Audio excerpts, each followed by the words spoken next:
Good day, YouTube. It's Christmas Eve Day 2017. This will be part 4, building the ramp door on the 67 Boyertown Stepvan. The steel work is complete. Got it all, the welds ground where they need to be. Perfect. No seed more utility than show or anything like that. But where it needs to happen, it happened. It's a good fit. It's nice and square. The truck was amazingly square. It's shut, but I got the rope tight around there so it doesn't shut tight at the top. But yeah, not too bad. Got a little short of paint right there, didn't we? That's all right. I primed everything in Rust-Oleum primer after I wire brushed everything down, wiped it down a couple times with lacquer thinner. Rust-Oleum primer on everything, and then came back with some Rust-Oleum black on the parts that are going to be exposed after the sheet metal goes on. Let's run around inside real quick. I have parked this truck a little close to my shop wall so I could have room on the other side if I want to start the battery compartment. So this is the winch point here. The winch is going to mount up here. I'll remove that bracket and build something decent with all the structure that I have, which may include running a piece of angle from side to side to really tie it in. Tailgate's not light. It's not like it's thousands of pounds of lift. It's a couple hundred probably. But might as well make it strong. Might need to use that winch for something else. Again, the ones on the corner are going to support this so it could be parallel to the ground and use like a stage. So everything come out real good. Time to figure out how to cut a sheet of sheet metal. It's not something I do often, so I'm going to see how it cuts with. Boy, 10 snips just doesn't seem like the right thing. You know, I've got a nibbler somewhere. I might give that a try. Couple of tools that I just haven't used for a while. Let me experiment a little bit. Let's run out of here real quick and try and get the sheet metal cut today. There's a couple of options for, you know, you just don't want sheet metal hard edge. I went out and looked at my Wells Cargo enclosed car trailer, and at the edge of, say if I hold the sheet metal like right in the middle of this 2-inch angle, you wouldn't want the sheet metal exposed there. So on my Wells Cargo, they came over with like aluminum edging, like I've mentioned before, like you'd put in your house for a transition between like carpet and vinyl or something. So I'll look into that. But I also have some 1-inch, 1/8-inch flat steel. I may do that. So hold 1 inch on the sheet metal and then put steel like a 1/4 inch past that and pop rivet it or something into the steel there or something like that. That's likely what I'm going to do. I've had that steel kicking around for a long time. I think I got 100 feet of it. It's in 10-foot lengths. So I'll cut 4 pieces up and make a picture frame, basically. So that's likely what's going to happen. So, all right. So this is looking really good. Merry Christmas, everybody, if you're catching this on Christmas Day. And I'll go figure out how to cut some sheet metal today. We'll be back in a little bit. Well, here's this nibbler that I've actually had it for quite a while. It's not my favorite tool. You start off with a kind of a fairly big hole or off to the edge, and it nibbles its way. And you can do all kinds of curlicues and stuff. If you're trying to do curlicues, it's probably a pretty good tool. If you're trying to cut straight lines, it might be a little difficult, and it's really noisy and it makes a mess. The cool thing is, here's my sheet metal. It's aluminum, and I really didn't know that till I drug it out of the trailer just now. So that means you can cut it with a skill saw. Question is, can I cut it with my battery skill saw? Does it have enough gumption to get through the aluminum? So I guess we're going to try it. I've cut aluminum with skill saws for a long time, but usually I use my worm drive or something decent. But you know, it's a pretty handy little saw, a little 20-volt lithium Porter cable, carbide blade. I got my Pittsburgh straight edge on there all set. I got I think on this it was like 4.5 inch is the distance here, and I tried it on a little spot, and so let's do it. So what do I need? Probably not much. The only thing I don't really have is on this end something to catch the sheet metal. So let me put you in a stand. Let me see if I can move my workmate over there. I'll put you over here so you don't get shrapnel in your eyes. Let me move that workmate over here to catch this side. Move my junk off of it. Pile it on the truck, of course. It's funny how if you have a flat surface, how soon it becomes taken over by stuff. Yeah, this will work. It'll hold it from falling. All right.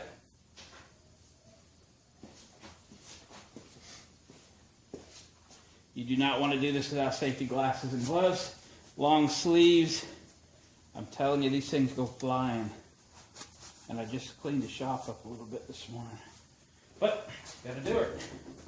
Okay, wish me luck. It is gonna be noisy. Turn your volumes down. You've been warned. Here we go.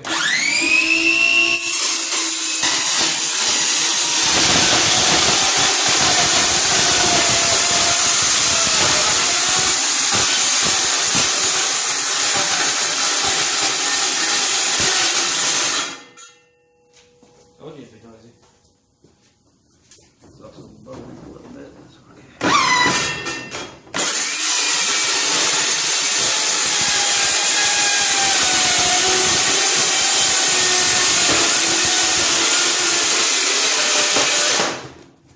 Come on, battery. You almost finished.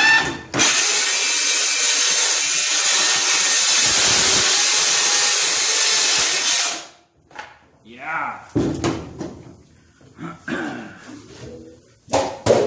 No warpage. This is obviously the throwaway piece. I just thought I'd show you the edge. It's not like doing it in a shear or something, but it's not bad. Sorry. So it's aluminum. I can cut aluminum. That's cool. Don't try that with sheet metal. It won't work. And my battery saw made it. That's amazing. So there we go. I've got a pretty decent edge. I might just grab a file real quick. Just give it a quickie just so there's nothing super sharp there. Clean up the mess. Look at this stuff all over my floor. I just cleaned it. It's like snow in here. And we'll get it over on the truck. We'll probably C-clamp a couple things or something on the bottom to kind of support it. And then get it positioned. So obviously you put your first sheet on the bottom because you don't want rain coming down between the sheets. And I'm going to look around and see what I have for silicone. I might have to run to the big box depots or something and get some, because what I really want is to basically glue these. So I'm going to put a bead of silicone on every stud and hold this thing to the steel. I believe I'll use pop rivets to attach it. The glue is to make sure it doesn't rattle, because I'm trying to keep this thing quiet. And then I am going to put 1.5 inch styrofoam insulation, just like I did in the walls, in the tailgate, again, to deaden the sound, and so this thing goes down the road, it's just fairly quiet. So that was pretty good. We'll see about getting a sheet hanging. I'll be back in a little bit.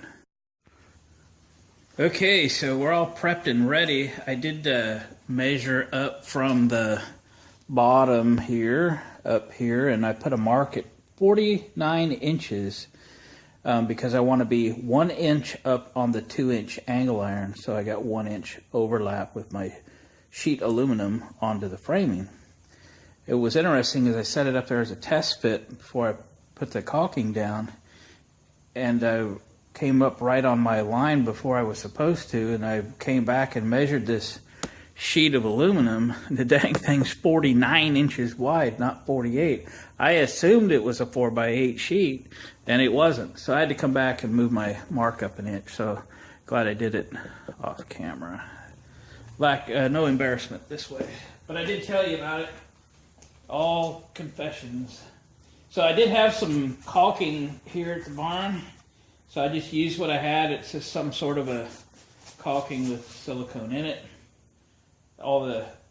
It's just so that it has some sort of a gasket so that it doesn't rattle and so forth. We're going to put this on full width, 4 foot. When we put the top one on, it'll also be full 4 foot, 49-inch width. So there'll just be a lot of overlap. But I don't really care. I don't need to cut it again. So let's set it up there, see how much of a mess we can make.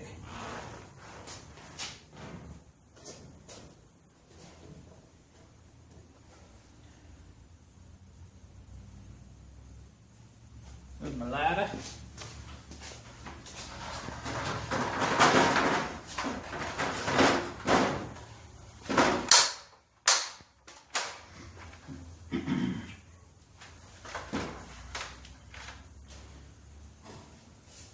What I can do is set it up on the hinges. They'll hold it temporarily. Okay. Way too far that way. That's in the ballpark. We are in the ballpark. Okay. This clamp is waiting for me because I planted it there. Coming up.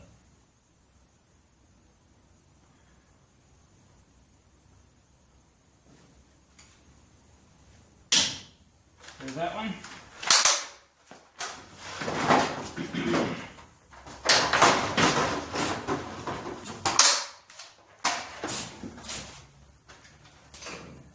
And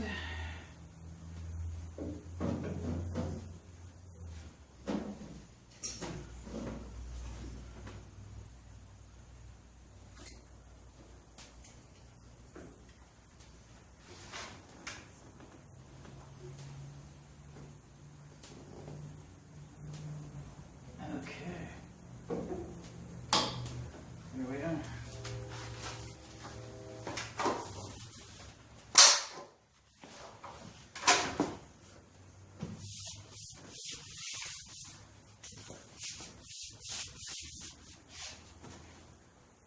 There we go. Yeah, it's already sounds pretty good. Nice and solid. So, one sheet down, I'll get a drill and some pop rivets. We'll have to make some marks where those studs are. Nice and straight. Yeah, I'm not going to put a ton of them in because that top sheet's going to overlap a lot. And we'll just put one down through them. So I'll put some on the top there, some down on the bottom. Kind of go from there. Progress. Right on. We're getting her sheeted. We'll check back with you a little bit. Okay, we just got a couple other rivets to put in, and we'll call this sheet attached. I'm not getting crazy because the next sheet's going to overlap it a lot, and we're going to end up going through both layers. So I got one more hole to drill. Let's drill that one real quick.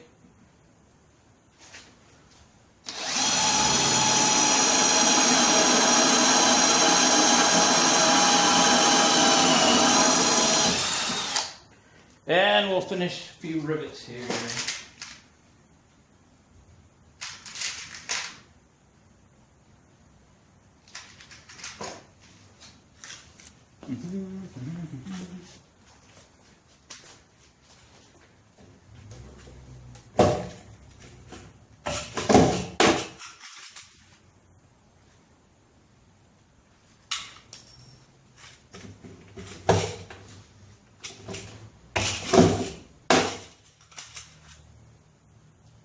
I dropped one.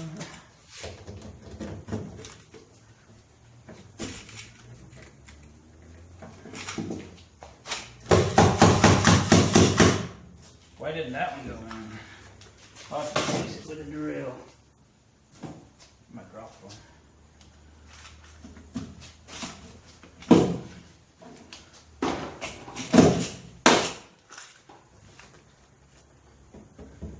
That one didn't go in. Let's hit it again.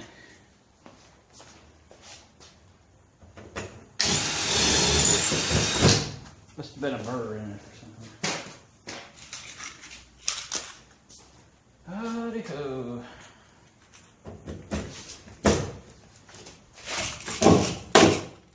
There we go. Now we can work on the other sheet and get it hanging. Got some Christmas stuff going today, so I'm kind of watching my time a little bit. Show you what this looks like. So I like rivets. A lot of people screw these things in, but for my money, I like rivets. Yeah, I like rivets. So what I've done is just a few inches down from the top of the sheet, and then I figured up the new sheet's going to be about right here.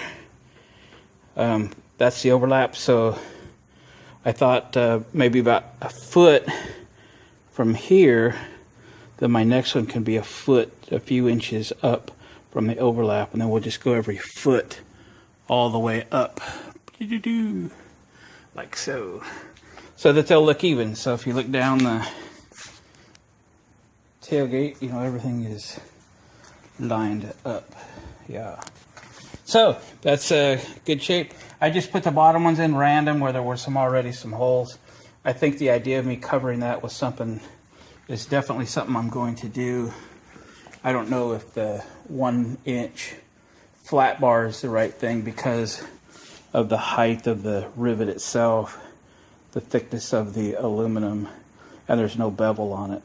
So I'll go looking in the home improvement stores for a nice piece of trim, like we talked about earlier, that will bevel over, and then we'll pop rivet to here, so kind of cover all that stuff. Maybe a little bead of silicone again or something, just kind of seal it up. So that's progress. So I think we're gonna call this a, well, I guess I decided not to end it. One of my SD cards kind of filled up. So what we're doing now is we got the other panel cut. It's white on the back side, not bare aluminum like this one. It was the same dang sign, but two different pieces of aluminum for whatever reason, but we don't care. We're going to paint it anyway. So I completely used up a whole tube of caulking on the back of this thing.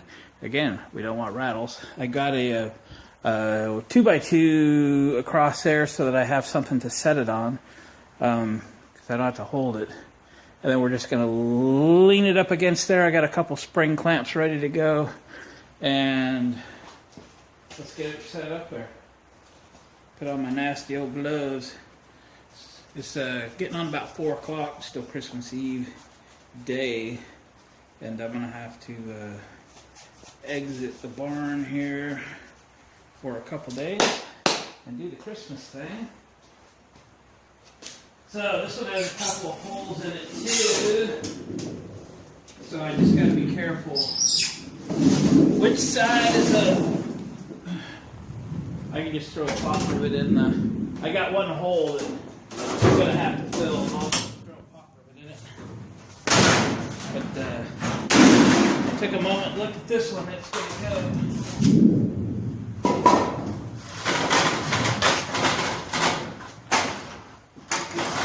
In the middle.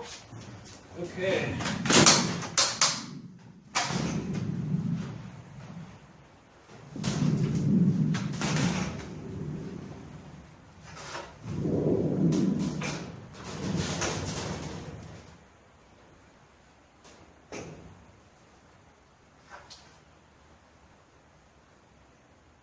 Uh-oh.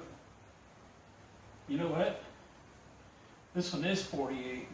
I gotta move that up. Why don't I just measure these things?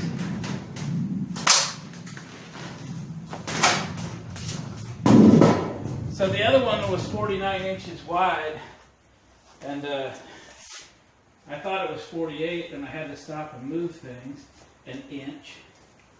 And I assumed this one was 49 inches wide.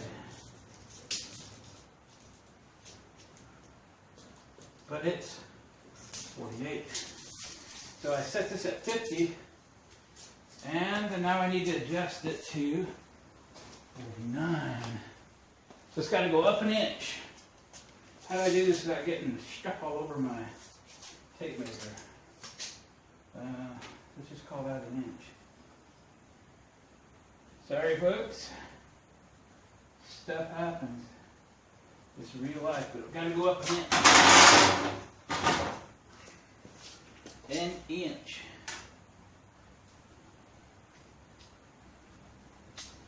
It's an inch wide tape measure, right?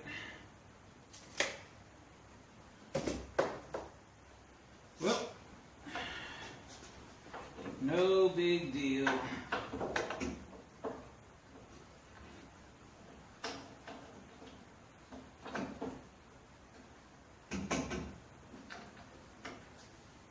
Little adjustments.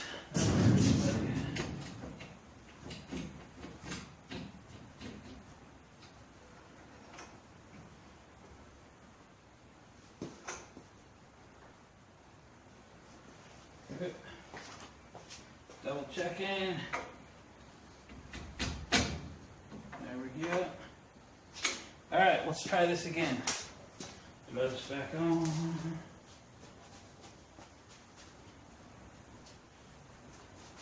We're almost below 40 in the shop, so I don't get cold unless it goes below 40.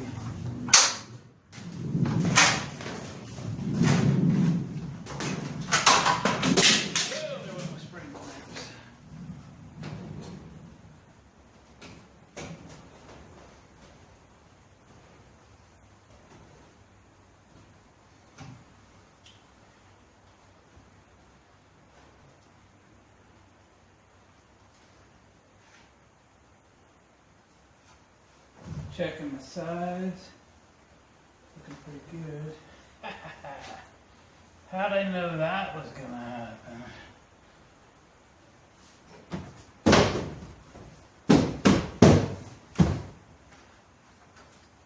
Oh, I only lost one spring clip. I thought that was Bill.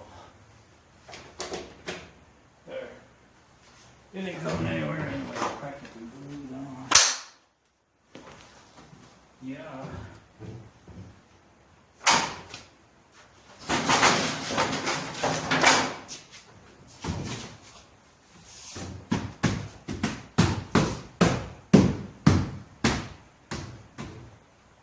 Well, that's pretty darn close.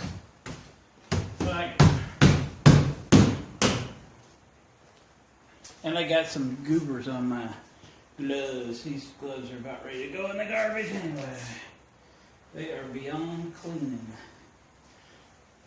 Okay, well, the outside of the ramp is sheeted.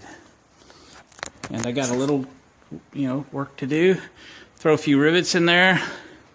We'll come back in, probably not tomorrow, it's Christmas Day.